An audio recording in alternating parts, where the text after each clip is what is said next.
ಏನು ಬೆಳಗಾವಿ ಒಳಗಡೆ ಇವತ್ತು ಕನ್ನಡ ಮಾತಾಡುವಂದಿದ್ದಕ್ಕೆ ಕಂಡಕ್ಟರ್ ಮೇಲೆ ಮನಸೋ ಇಚ್ಛೆ ಮಾಡಿ ಬೇರೆ ಭಾಷಿಕ ಗುಂಡಾಗಳು ಒಂದು ವರ್ತನೆಯನ್ನು ಮಾಡಿ ಹಲ್ಲೆಯನ್ನು ಮಾಡಿದ್ದಾರೆ. ಅದು ವಿಶೇಷವಾಗಿ ಇವತ್ತು ಒಂದು ಮಾತೃಭಾಷೆ ದಿನ ಅಂತಾನೆ ಇವತ್ತು ನಾವೆಲ್ಲ ಕರಿತೀವಿ. ಇಂಥ ಸಂದರ್ಭದಲ್ಲಿ ಕರ್ನಾಟಕದ ಅವಿಭಾಜ್ಯ ಅಂಗ ಅನ್ನುವಂಥ ಬೆಳಗಾವಿ ಒಳಗಡೆ ಕನ್ನಡ ಮಾತಾಡಿದ್ದಕ್ಕೆ ಹಲ್ಲೆಯನ್ನು ಮಾಡಿ ಅವ್ರ ಮೇಲೆ ಬೂಟ್ಗಾಲಿಂದ ಒದಿತಾರಂತಂದ್ರೆ ಇದನ್ನು ನಾವು ಯಾರೂ ಕೂಡ ಸಹಿಸೋಕ್ಕಾಗೋದಿಲ್ಲ, ಸಹಿಸೋದೂ ಇಲ್ಲ.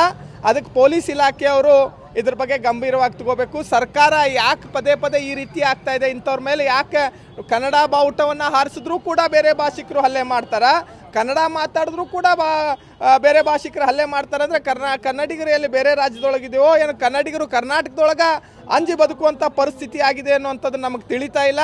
ಅದಕ್ಕೆ ಇಲ್ಲೇ ಜನಪ್ರತಿನಿಧಿಗಳು, ಮಾನ್ಯ ಜಿಲ್ಲಾ ಉಸ್ತುವಾರಿ ಸಚಿವರು ಮತ್ತು ಸರ್ಕಾರ ಏನೋ ಪದೇ ಪದೇ ಕನ್ನಡಿಗರ ಮೇಲೆ ಹಲ್ಲೆಯನ್ನು ಮಾಡ್ತಾ ಇದ್ದಾರೆ.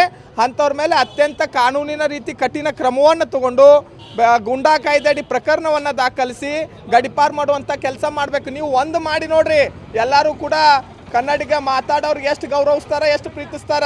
ನೀವು ಯಾವುದೇ ರೀತಿಯಾದಂಥ ಅವ್ರ ಮೇಲೆ ಶಿಸ್ತುವಾದಂಥ ಕ್ರಮವನ್ನು ತಗೋತಾ ಇಲ್ಲ, ಕಠಿಣವಾದಂಥ ಕ್ರಮವನ್ನು ತಗೋತಾ ಇಲ್ಲ ಅಂದ್ರೆ ಪದೇ ಪದೇ ಇಂಥದ್ದಾಗ್ತಾ ಇದೆ.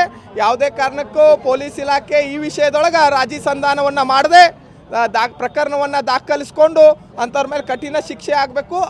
ಒಂದು ವೇಳೆ ಇವತ್ತೇನಾದರೂ ಸಾಯಂಕಾಲವರೆಗೂ ಅವ್ರನ್ನ ಬಂಧಿಸದೇ ಹೋದಲ್ಲಿ ಕರ್ನಾಟಕ ರಕ್ಷಣಾ ವೇದಿಕೆ ಕಾರ್ಯಕರ್ತರು ಈ ಘಟನಾ ಸ್ಥಳಕ್ಕೆ ತೆರಳಿ ಪ್ರತಿಭಟನೆ ಮಾಡಬೇಕಾಗತ್ತೆ. ಅಲ್ಲಿಯ ಕಾನೂನು ಸುವ್ಯವಸ್ಥೆಗೆ ಧಕ್ಕೆ ಆದರೆ ನೇರವಾಗಿ ಇಲಾಖೆಗೆ ಸಂಬಂಧಪಟ್ಟಂಥ ಅಧಿಕಾರಿಗಳ ಹೊಣೆ ಆಗ್ತಾರೆ ಅಂತ ನಾನು ಈ ಸಂದರ್ಭದಲ್ಲಿ